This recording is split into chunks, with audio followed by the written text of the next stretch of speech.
ઓમ શ્રી પરમાત્મને નમઃ.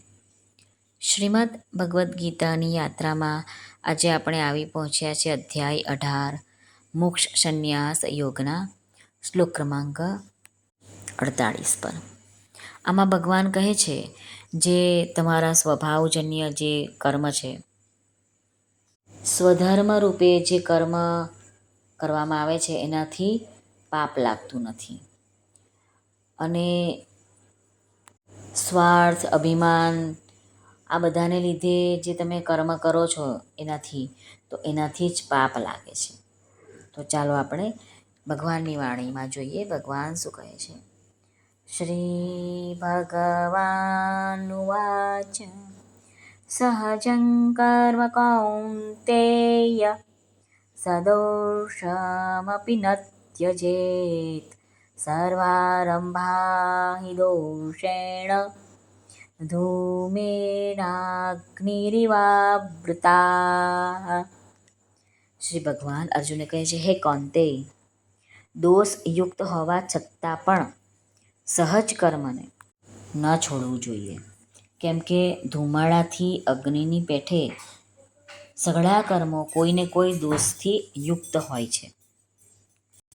અહીં ભગવાને કહ્યું ને સહજ કર્મ, તો એને કોને કહેવાય?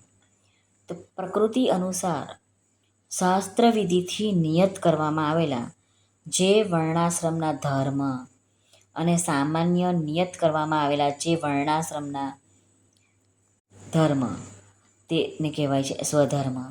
સહજ કર્મ, સ્વકર્મ, નિયત કર્મ, સ્વભાવજ કર્મ અને સ્વભાવ નિયત કર્મ, આ બધું જ એને જ કહેવામાં આવે છે.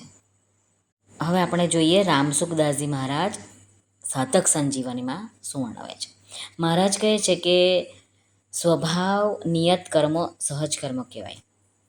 જેમ કે બ્રાહ્મણના જે કર્મ છે તે શમ, દમ, ક્ષમા, ક્ષત્રિયના છે શૌર્ય, તેજ વગેરે, વૈશ્યના કૃષિવૃત્તિ, ગૌરક્ષ વગેરે, અને શૂદ્રના સેવા કર્મ.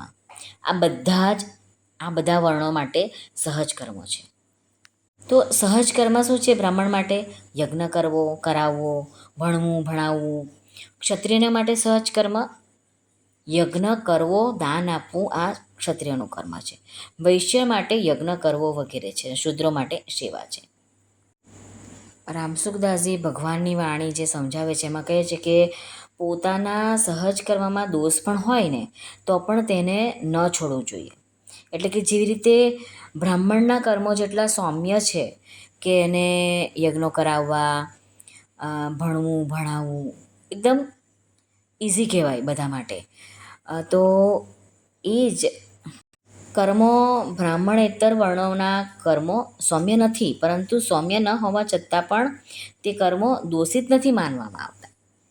એટલે કે બ્રાહ્મણના સહજ કર્મોની અપેક્ષાએ ક્ષત્રિય, વૈશ્ય અને શૂદ્ર વગેરેના સહજ કર્મોમાં ગુણોની ઉણપ હોવા છતાં પણ તે દોષ લાગતો નથી. એણે એ જ કર્મ કરવા જોઈએ જે એ પોતાના વર્ણમાં આવે છે.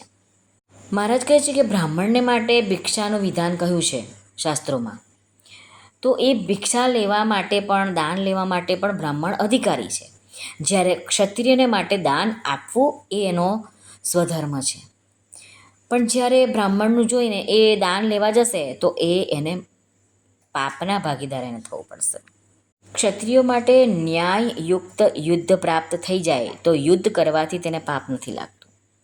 જોકે યુદ્ધરૂપી કર્મમાં દોષ છે, કેમ કે તેમાં મનુષ્યોને મારવા પડે છે, તો પણ ક્ષત્રિયને માટે સહજ અને શાસ્ત્ર વિહિત કર્મ હોવાથી એને દોષ લાગતો નથી. વૈશ્યોને માટે ખેતી કરવાનું વિધાન છે. હવે એ એમનું સહજ કર્મ થઈ પડે છે, અને શાસ્ત્ર વિહિત હોવાથી હિંસા એમાં ખેતીમાં પણ થાય છે, તો પણ એને દોષ લાગતો નથી. એના સહજ કર્મ એને કરવા જ જોઈએ. ખેતી કરવી જ જોઈએ, ગોપાલન કરવું જ જોઈએ. આગળ મહારાજ કહે છે કે જેટલા પણ કર્મો છે એ બધા જ સદોષ જ છે. જેમ કે અગ્નિ સળગાવતા આરંભમાં ધુમાડો જ થાય છે. કર્મ કરવામાં સ્થળ, કાળ, ઘટના, પરિસ્થિતિ વગેરેની પરતંત્રતા અને બીજાઓની પ્રતિકૂળતા પણ દોષ છે. પરંતુ સ્વભાવ અનુસાર શાસ્ત્રોએ જે આજ્ઞા આપી છે તે આજ્ઞા અનુસાર નિષ્કામ ભાવપૂર્વક કર્મ કરતો મનુષ્ય પાપને ભાગીદાર થતો નથી. આનાથી જ ભગવાન અર્જુનને જાણે એમ કહી રહ્યા છે કે ભાઈ, તું જે યુદ્ધરૂપી ક્રિયાને ઘોર કર્મ માની રહ્યો છે તે તારો ધર્મ છે, સ્વધર્મ છે. કારણ કે ન્યાયથી પ્રાપ્ત થયેલ યુદ્ધને કરવું એક ક્ષત્રિયનો ધર્મ છે. આમ ભગવાન અર્જુનના માધ્યમથી આપણને પણ સમજાવે છે કે આપણું પોતાનું સ્વધર્મ શું છે. હવે આપણે જે પણ વર્ણમાં હોય એ વર્ણનું જે કાર્ય હોય એ આપણે પકડવું જોઈએ. એ આપણો સ્વધર્મ થઈ પડે છે. શ્રી કૃષ્ણાર્પણમસ્તુ. સર્વને ભાવથી જય શ્રી કૃષ્ણ. રાધે રાધે. હરિઓમ તત્સત. જય ગુરુદેવ દત્ત. જય સ્વામિનારાયણ. જય માતાજી. નમઃ પાર્વતે પતે. હર હર મહાદેવ. હર સિદ્ધેશ્વર મહાદેવની જય. આજના આનંદની જય. સર્વનું કલ્યાણ થાઓ, સર્વનું કલ્યાણ થાઓ, સર્વનું કલ્યાણ થાઓ.